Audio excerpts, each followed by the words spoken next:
Right through, and Pastor brought the maps. We're going to be taking a look at that. If you guys can all see the maps, I don't know if you can, but probably most of you can. Decided that he didn't like my drawings on the board. So he's going to do the maps. I thought they were great. I did. Not to scale, of course, in any way, shape, or form, but they're there. All right. So John chapter 4, we are going to talk about the woman at the well today.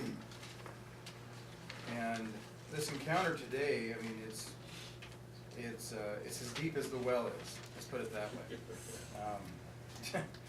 And we're going to take a look at some of the events surrounding it. But, and then I want to set the stage between, because when we open the Bible, we don't really know because we didn't live in that time. It's like somebody, 2,000 years from now, looking back and trying to decipher what life was like for us today.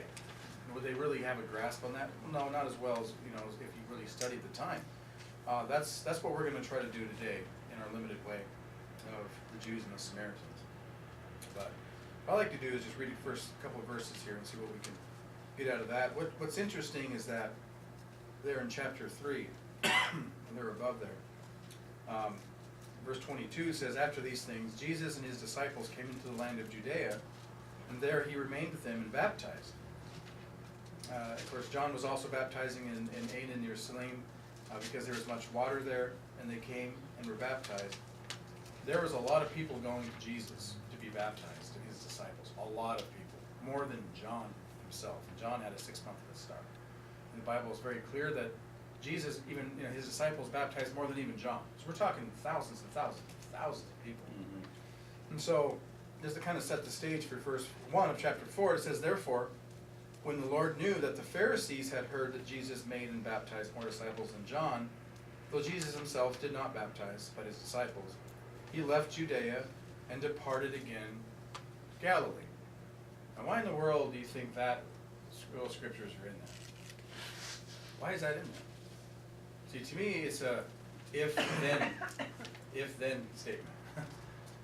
If the Pharisees catch on to you, then they're going to harass you. So what did they do to John? Didn't they constantly send people out trying to disrupt his rallies, as it were? Aren't they sending protesters to his rallies? That doesn't happen today, right? Everyone gathers peacefully for rallies. 2016 or Sanders, either one. So what we see is that Jesus knew that the Pharisees were out to get him now. He's next on their list. They had already tried to get John, and I don't think there was any love lost when John was locked up. Remember, we looked last week at in Brother Keeler's outline that the Pharisees thought John was just some guy out in the wilderness just doing some bad stuff, making a mockery of the priesthood, baptizing them, extending the purification to other people outside of the priesthood. So they looked at John the Baptist as a threat. That and the fact that you have multitudes running to him. Anytime that happens, Pharisees got a little uneasy. Well, Jesus is doing the same thing. So he feels this impending confrontation that's with the Pharisees. Guess what? It's not time yet. It's not time for that yet. There's going to be time for that. Read Matthew 23. There's plenty of time for that. But it wasn't like that. And so Jesus left most likely because of the coming confrontation with the Pharisees. They confronted John while he was out baptizing, and they were going to confront him too. But it wasn't the right time. As we see later, he had a major confrontation with the Pharisees after he re-entered Jerusalem after the triumphal entry. Remember that? Kind of toward the end of his ministry, he re-enters Jerusalem on the donkey, and that was all prophesied. People laid down their palm branches, and he rode into the gates, which coincidentally, I don't know what part of the old city of Jerusalem is walled off, the old ancient wall. Well, you had these entryways, those arches, I should say. Some of the arches are open. One of them is completely stoned off. Have you seen that? So one of them actually has, you can see the arch, but someone along the line built, I think it was way after Jesus, but they built stone to actually block that. And I think it was because of a prophecy, and I can't remember, the pastor might have to straighten me out, but It's a prophecy that only one person can enter through that area. Do you have something? Well, on he's that? supposed to enter into the eastern gate, Who is? and Jesus, Okay. the Messiah. Okay, so do you know who built that? I believe it was the Arabs, Muslims. Okay. So then they built that so that only he could pass through that, and it was sacred, I guess. Yeah. So, but Jesus did ride on the colt, basically a young donkey, and he rode in, and that was the triumphal entry. And after that point, Pharisees were waiting for him. It had been 3 years that he'd been preaching, and now they can finally confront him on every level. And I believe there was a concentration of these people, the lawyers, the scribes, the Pharisees, right inside Jerusalem. So he knew that if he withdrew, and he leaves Jerusalem area, which is down here, Jerusalem, and he goes up here to the area around Galilee, the concentration of Pharisees kind of wanes. So he doesn't have to really face them. And so what's interesting is that sometimes, talk about it's not Christ's time, sometimes he would just slip past them. They would try to get him, and it's just amazing. He just would slip right through the crowds, and they wouldn't touch him, because it wasn't his time. And if you want to go with me to John chapter 10. I've often wondered about that, how he did that. It could have been supernatural, it could have just been, the crowds were thronging and he just, kind of lost them. I always pictured it supernatural, like he passed in the midst of it, like he's surrounded, almost like he's cornered. It'd be like if you were cornered and you have a gang of people around you, where you can sort of pass right through them to the other side of them and then be gone. And maybe to a whole different location. Yeah. Yeah, I mean, It's like there's a limit to what he can do. they were after him, they were gonna get him, and he just slipped right through their midst. But one of the things that we know for sure is John chapter 10, verse 17. He says, "Therefore my Father loves me, because I lay down my life that I may take it again. No one takes it from me, but I lay it down of myself. I have power to lay it down, and I have power to take it again. This command I have received from my Father." He's saying, no one's going to just take my life. Had they arrested him or captured him and questioned him when they wanted to, well, that would be them taking his life. But Jesus said, "No one takes my life. He gives it willingly." This was the whole reason he came to to earth in the first place, is to willingly give himself. And so nobody was going to disrupt that. Nobody was going to take that from him. He was the one that was going to lay it down willingly. And so here we see that back in chapter 4, unless Jesus, had left, there would have been this confrontation of words, confrontation possibly of force, would have disrupted his ministry. Would they have captured him? Not if he didn't want to. But then again, he needs this to play out the way that he needs it to play out. And so there in the garden, that night that he was arrested, he allowed them to arrest him. He willingly gave himself up that night. And so Judas Iscariot, he played his part, but he didn't get captured and oops, my plan's foiled now. Everything would happen according to his plan. And so we see that the Pharisees had heard that Jesus made and baptized more disciples than John. You just entered their radar. They're going to come knocking for you. So he says, though Jesus himself did not baptize but his disciples. So he left Judea and departed again to Galilee. So Galilee, of course, is up here, the Sea of Galilee. And so, like I said, he's been in the northern part, he's been in the southern part, northern part, southern part. He's kind of just traveling back and forth, probably on some Roman roads that the Romans had built. And what we see is that between these two areas of Israel is the Samaritans.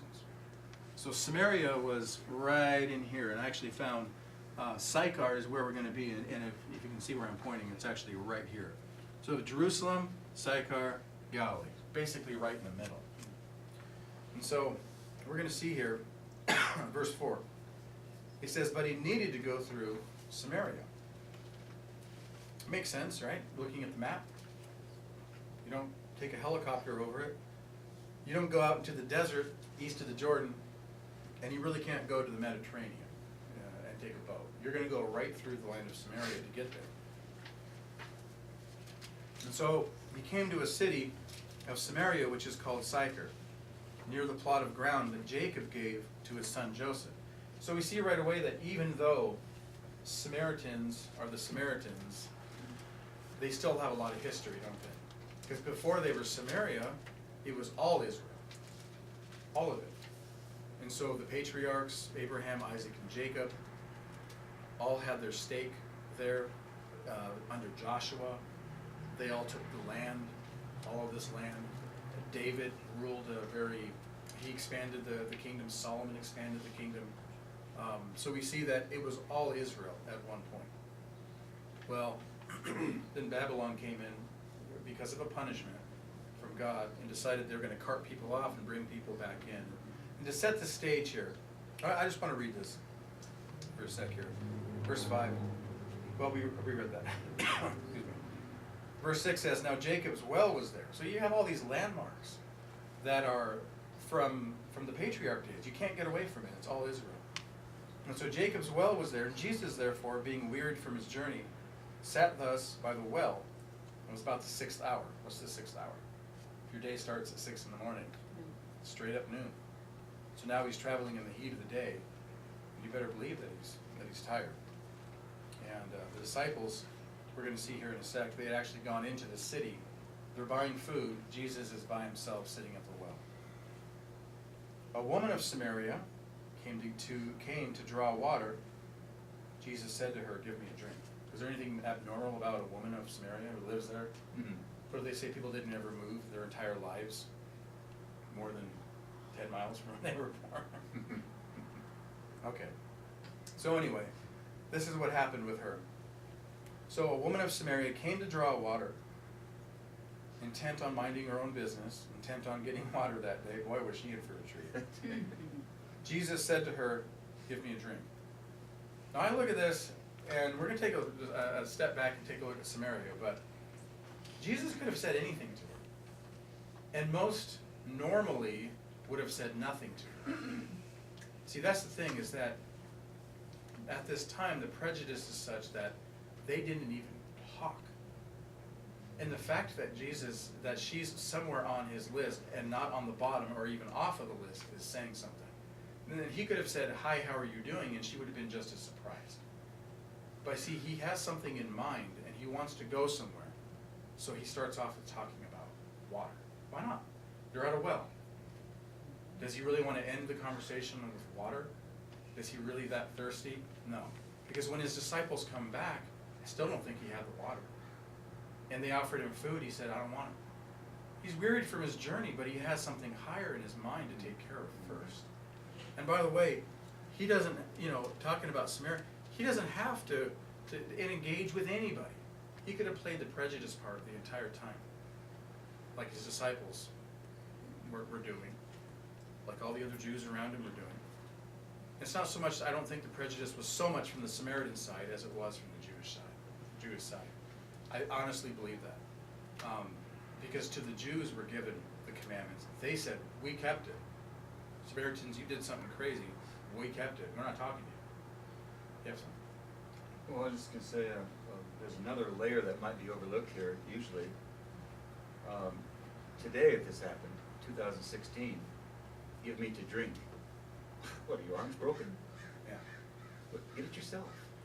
Yeah. And that would be today's reaction, okay? But you understand that, the dynamics between men and women back there, okay? He's not only speaking to a Samaritan, it's a woman, and they didn't know each other at all. Right. Okay, so who is he to tell her to draw water for him? You know what I'm saying? She came there to draw for herself. Yeah. So there's a dynamics there that is often, I think, overlooked between men and women. That's true too. Okay. Yeah, definitely the gender gap, if you will. But let's set the stage here, because Jesus now has made it a point to approach this woman while she's drawing water, and not only is he made the decision to talk to her, but he's talking about water. Like you said, he could have said, "How are you doing?" Great day, isn't it? That's not what he wanted to do. He wanted to engage in conversation, knowing he had a little bit of time to talk to her, and he's very pointed in what he's saying. Mm-hmm. So Jesus doesn't waste words. He's not like us when we just ramble on. But if you want to go with me to Ezra, let's go ahead and set kind of the Ezra chapter 9. Set the kind of the mood way back in the day.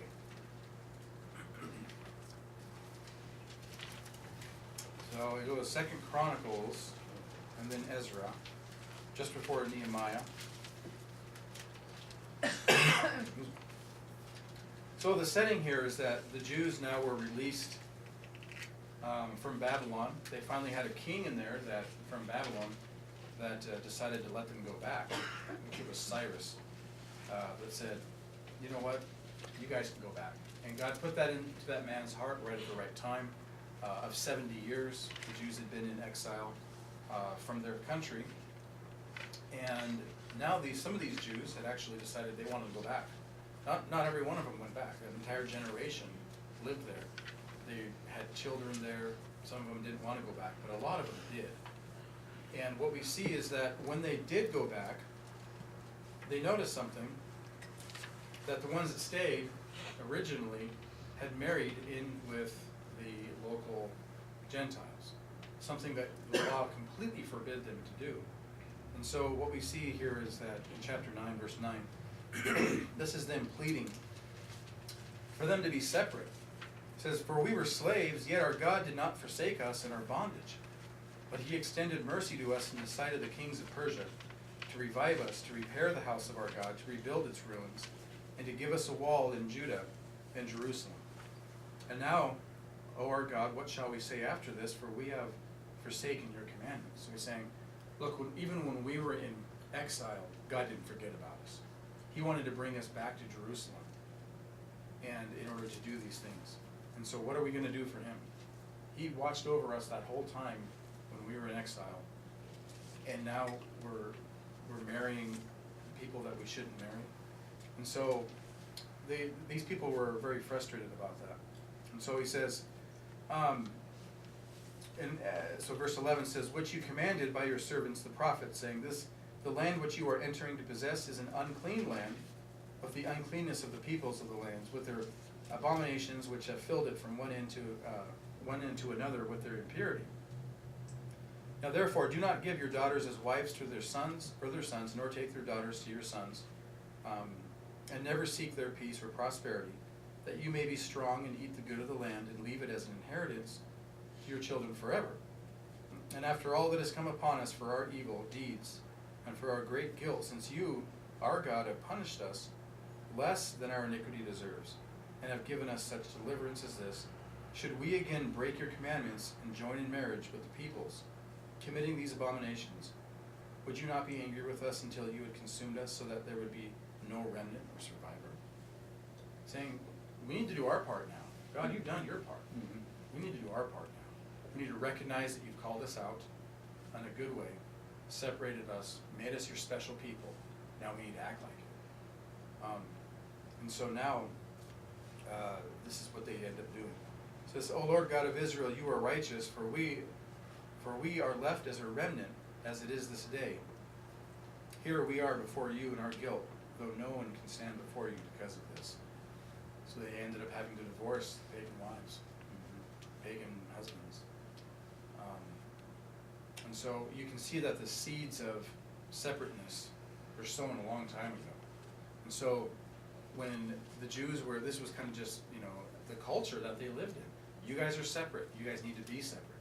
Then there's things that happened in between the testaments that Philip covered with the Pharisees, and that pushed them even further into that realm of you guys are separate. So the Pharisees came along because of crazy guys like Antiochus Epiphanes sacrificing a pig on the altar in the temple, desecrating everything the Jews stood for. And then you have people rebelling against that, rebelling against the protesters. You just kind of pushed them to the other side, way to the other side. But you can't really fault the Pharisees, and the Sadducees. They really tried to keep the law, keep separate. They did it to the nth degree. But what we see is that culture of, hey, we're different, even spills over into the New Testament. So if you'll go with me to Matthew chapter 10. We're going to see here in Matthew that Jesus, as he sent out the disciples, Who remembers what he told them to do? Or specifically told them not to do? Don't go into the land of the Gentiles. Yeah, so 10 verse 5, he's right. He says, these 12 Jesus sent out and commanded them, saying, do not go into the way of the Gentiles. Okay, that's a no-brainer. And do not enter a city of the Samaritans. Why? Because they're supposed to be separate. Samaritans were half Jew and half Gentile. Right. To the Jews, they might as well have been Gentile. And Jesus' ministry was focused entirely on the coming kingdom, right? Isn't that what he says? The kingdom of heaven is at hand. Kingdom is at hand. Well, it was at hand. It was a genuine offer to the Jews that he sent his disciples out to.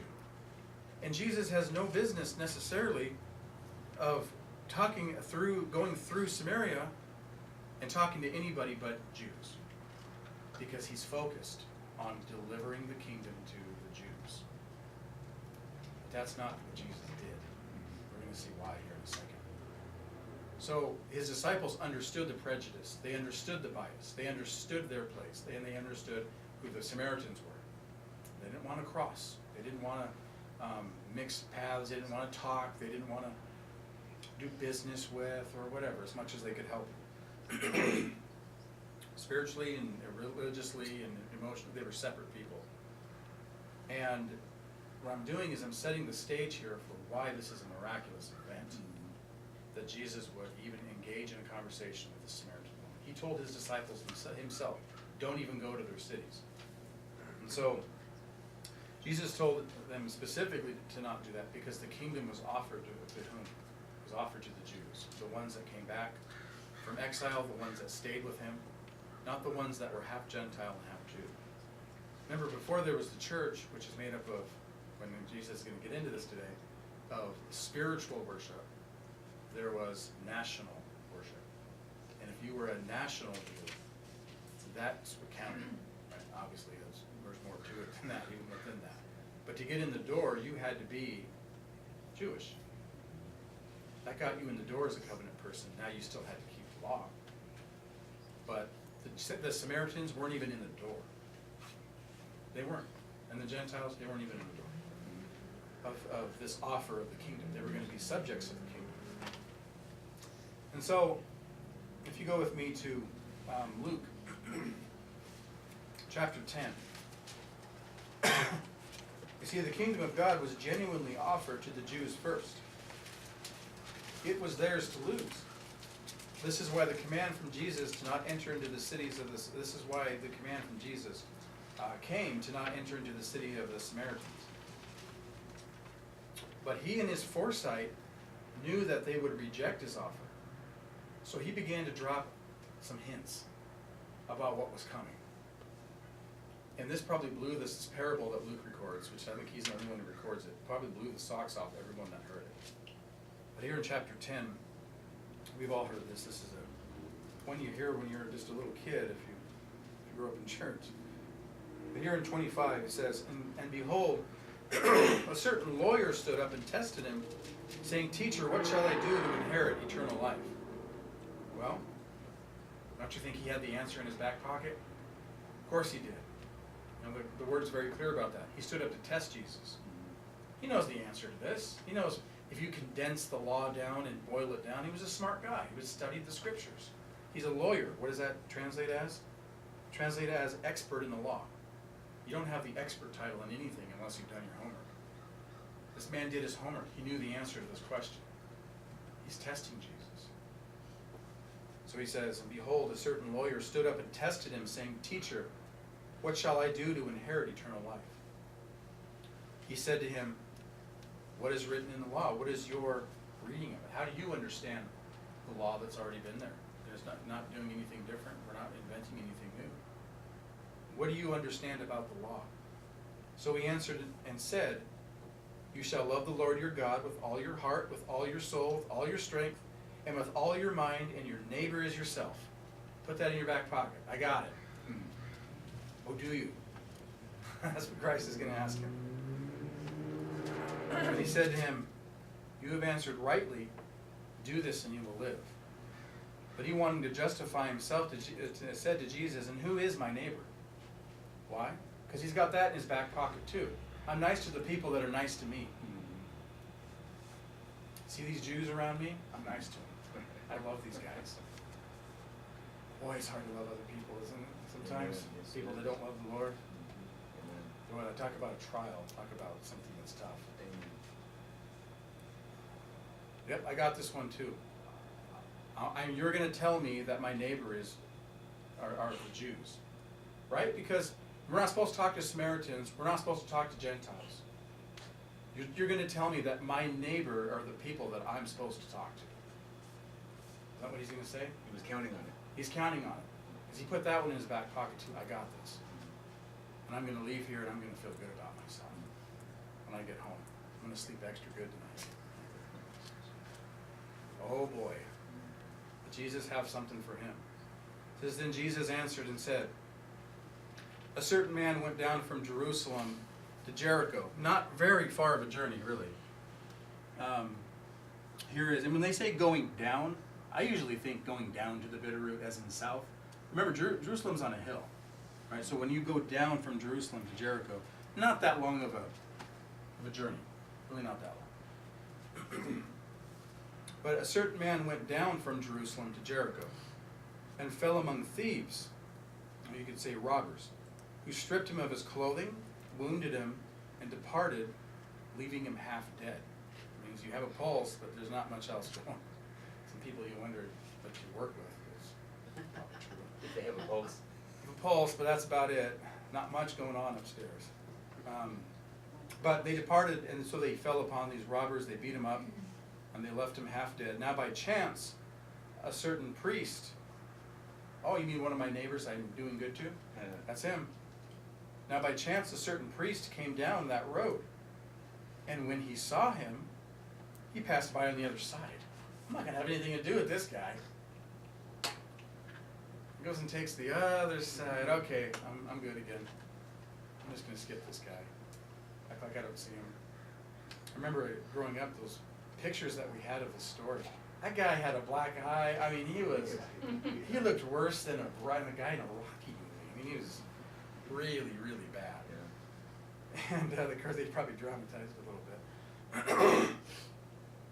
Likewise, a Levite. You mean a Levite, a priest? Or at least in the same lineage as the priest? That's what it says. When he arrived at the place, came and looked, and still passed by on the other side. I'm supposed to be doing good to these people? He's my neighbor? Well. But a certain Samaritan, uh-oh, his head spinning around, what possibly good can come out of this? The Samaritan definitely is just going to walk right past him, right? He's just going to, in fact, he's going to walk, and he's going to kick him. He's going to kick him on the way. And he's going to keep going. Because you don't want to talk to me, I'm dirt under your fingernails, well, who's laughing now? Kicks him. No, folks, no, not at all. But a certain Samaritan, as he journeyed, came where he was, and when he saw him, he had compassion. So first, his first thought, his first emotion was, I'm sorry for this guy. I want to do something about the situation. I want to help him. So he went to him and bandaged his wounds, pouring on oil and wine, and he set him on his own animal, brought him to an inn, and took care of him. Talk about going out of your way. The others literally went out of their way to avoid him. He's going out of his way now to take care of him. And this is a Samaritan. Do you think he would have gotten the treatment on the other end from this Jewish man? Wouldn't have given him the time of day. I was just thinking, quite often, not always, but quite often, those who are on the end of persecution, as the Samaritans were, they were a hated race of people, either you find bitterness toward that, or you find, in other words, a compassion. You know what I'm saying? So you find sometimes you see the Jews, many as a people, are very kind-hearted people. In general. They're they're doctors, they're chemists, they're scientists. they share their research, and they share their findings and their inventions and their discoveries with the world. They're such a hated, persecuted people, but they have such a big heart, okay? So, I'm not surprised that he picked a Samaritan who would have been the object of hatred, just as the Jews are today, and showed that oftentimes such people who are the objects of that kind of, hatred, have the larger hearts, okay? And as for the other two, under the law, they would have polluted themselves. They would have become defiled. Okay, so they were keeping with their, you know what I'm saying, their way of thinking. If they touched this guy, they themselves would have become defiled. Okay, now they have to go through all the rituals of becoming undefiled. Okay, and that's why they accused Jesus eating with sinners. He was defiling himself. Right. And they took that too far. Yeah. Because on the Sabbath, when Jesus did something good for this man, he Right. healed his hand. Yeah. He made it whole again. And the Jews were all attacking him for that. He said, well, what about an animal if it falls into a pit? An animal falls into a pit, it can't get out, it's gonna die. Oh, but the law would have provided for you to pull that animal out of the pit. Well, that's doing labor. You're gonna have more compassion on an animal than you are going to on a human. So they took that whole thing just too far. This is kind of what Christ is demonstrating. He's like, you didn't have compassion on this man because you didn't want to be defiled, but it's a person. And this is what Jesus is getting them. Like I said, these are hints that he's dropping later on, because the Samaritans are going to be folded into the covenant, and they're not going to be dirt under anyone's fingernails anymore, at least from God's eyes. So he says, he went to bandage him, he set him on his own animal, brought him into an inn and took care of him, paid the innkeeper. On the next day when he departed, he took out 2 denarii, it's a lot of money, gave them to the innkeeper and said to him, take care of him, and whatever more you spend, when I come again, I will repay you. Wow. Does anyone treat each other like this anymore?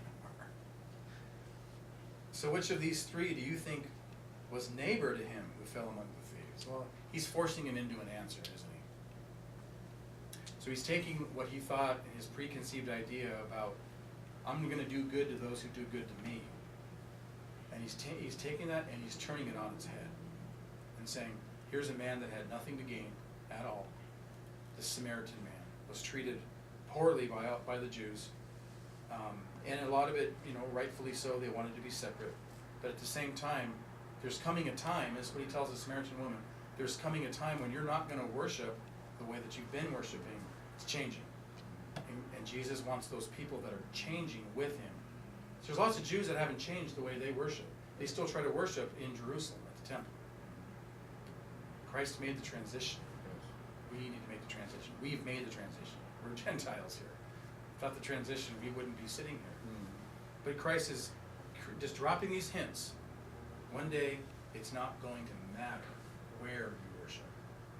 If you're 2 or 3 are gathered, there, I'm in the midst of them. Building, or no building. That's right.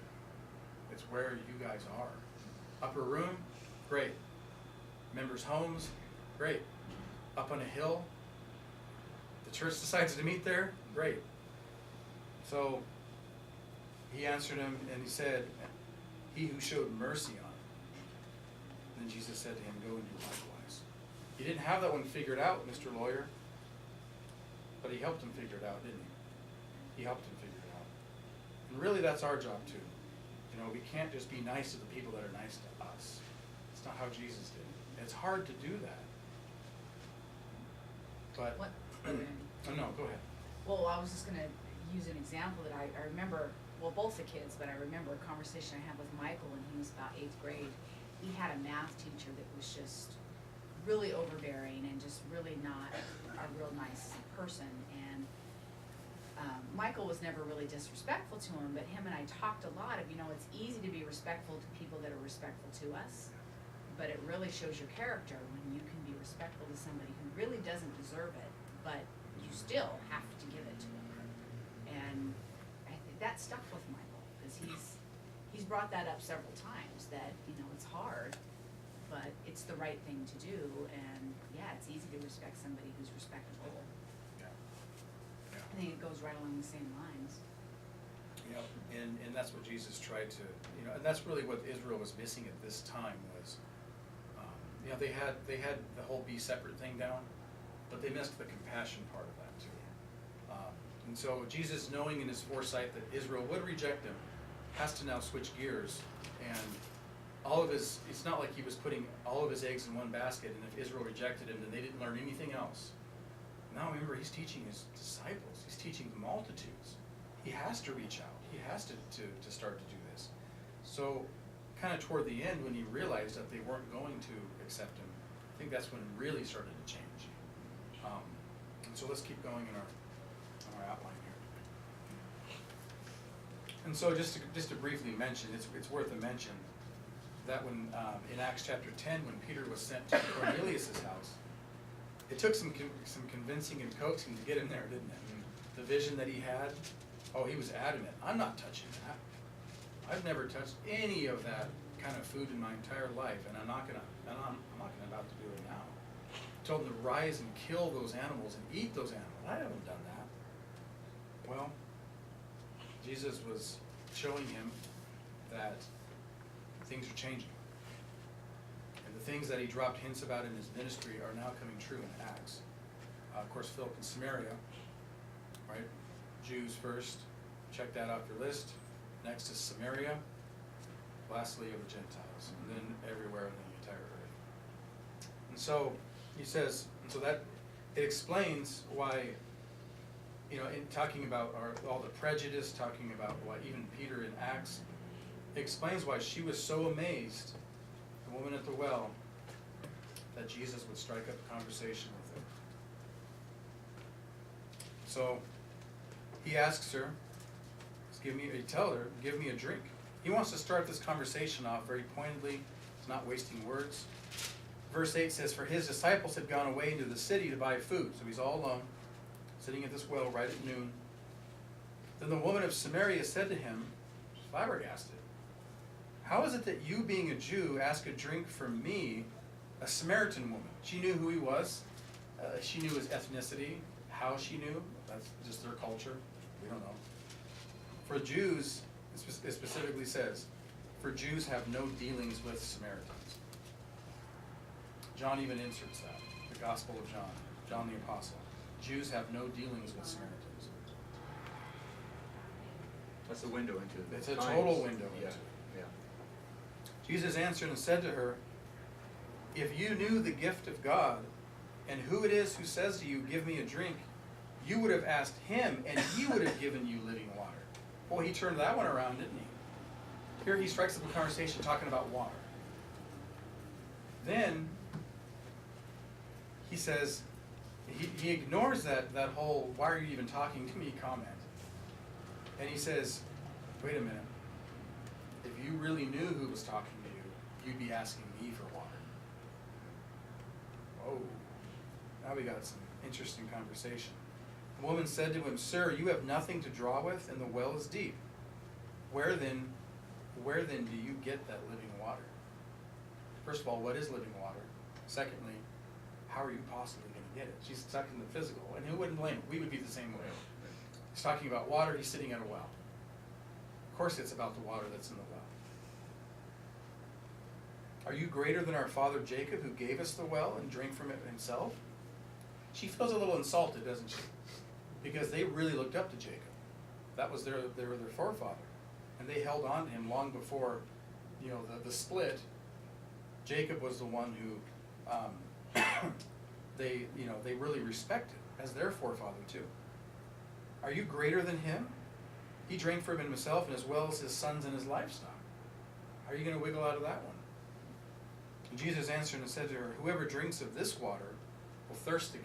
You got to get you thinking about other things than just this physical water.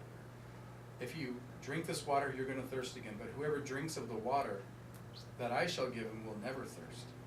But the water that I shall give him will become in him a fountain of water, springing up into everlasting life. Oh, that sounds great. Maybe the gears are turning a little bit in her mind right now, judging by her next response. It's not something that it's completely normal of a conversation. It didn't start off normal because he's a Jewish man. Now things are turning a little bit in her mind. Now she's just a little bit interested. The woman said to him, "Sir, give me this water that I may not thirst nor come here to draw." Well, she's interested, but she's still kind of thinking on the physical. This guy's got potential. What am I going to do about it? This is where Jesus hooks her in with a miracle. See, he needs to demonstrate his power. Up until now, he's been talk. Now he needs to cement who he is with a miracle. So what's the miracle? The fact that he knew everything about her. What's he say? Jesus said to her, "Go call your husband and come here." The woman answered and said, "I have no husband." She's being honest. She wasn't married, but yet she was with a man. She could have said, "Oh, okay, I'll go get him." But I think she knew better than that. I think she knew just slightly better than that. Either that or she's just an honest person. But I think, honestly, she had a twinge that this guy's not your everyday guy. I don't think I can buffalo this guy. The woman answered and said, "I have no husband." Jesus said to her, "You have well said, 'I have no husband.' For you have had 5 husbands, and the one whom you now have is not your husband, and that you spoke true." How could somebody that was just passing through the neighborhood on his way up to Galilee, random chance meeting with a woman at the well, know everything about her? Amazing. In her mind, she's putting the dots together now. The woman said to him, "Sir, I perceive that you are a prophet. Our fathers worshipped on this mountain, and you Jews say that in Jerusalem is the place where one ought to worship." Now we're digging out a little deeper, aren't we? See, people have all this surface talk that we like to do. But when you really start to engage, especially 2016 being political season, it's when you really start to engage people's real thoughts. See, she had prejudices of her own when she came to the well, but she was content just to draw the water out and move on. Keep my prejudice with me, I'm just going to move on. We all have that. We all have prejudices of some sorts, good or bad. But now she's saying, "Okay, you want to play hardball, Mr. Jewish man, Mr. Prophet? Our fathers worshipped on this mountain, and you Jews say that in Jerusalem is the place where one ought to worship." But we're just going to negate all of our worship. I'm going to throw that back at you. That's her thing that she's got for a conversation which she probably has never had with somebody who's Jewish. I'm insulted, is what she's saying, that you would say there's only one place to worship, and that's in Jerusalem. Remember, Christ is going to ask them to make the journey transition to a new way of worship. It's not going to be in Jerusalem anymore. What's he say to her? Jesus said to her, "Woman, believe me, the hour is coming when you will neither on this mountain that you're talking about, you're proud of, nor in Jerusalem worship the Father. You worship what you do not know." Now, he's giving me his prejudice, and it's true. You worship what you do not know. All these idols and the Samaritans, you should go back and read the history of that. Lots of things that they were scattered all over the place. They weren't monotheistic. They didn't have one God, they have multiple gods. So he's saying, you worship what you do not know. We know what we worship, for salvation has always been of the Jews. So he says, "But the hour is coming, and now is, when the true worshipers will worship the Father in spirit and truth, for the Father is seeking such to worship him." Spirit and truth. Doesn't sound like a physical location to me. Doesn't sound like it has to be at the temple or the tabernacle. Doesn't sound like it has to be on a certain mountain or a certain hill. It's wherever we're gathered together. That is where we can worship the Father in spirit and in truth. God is spirit, and those who worship him must worship him in spirit and truth. Not just spirit, because spirit you can get away with anything. It has to be the truth. Now that puts the confines on spiritual worship. Puts some guardrails on it. The woman said to him, "I know that Messiah is coming." Yes, she was saved. She was looking forward to the Messiah coming. We can look back at the Messiah that has come. She's looking forward to the Messiah that was coming. She's saved. "I know that Messiah is coming, who is called Christ. And when he comes, he will tell us all things." Boy, what a great day that would be, is what she's thinking. Why would she bring up the Messiah? See? just a little bit of part of her might think, like little twinge, might think this is who he is. Jesus said to her, I who speak to you am he. Whoa, off the charts now. I didn't forget about this water.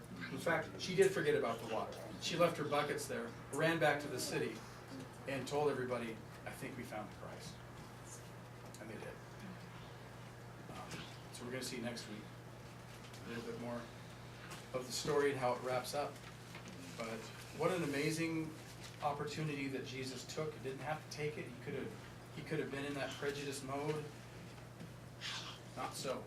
He wanted to sow the seeds for Samaria that the Christ was willing to talk to you.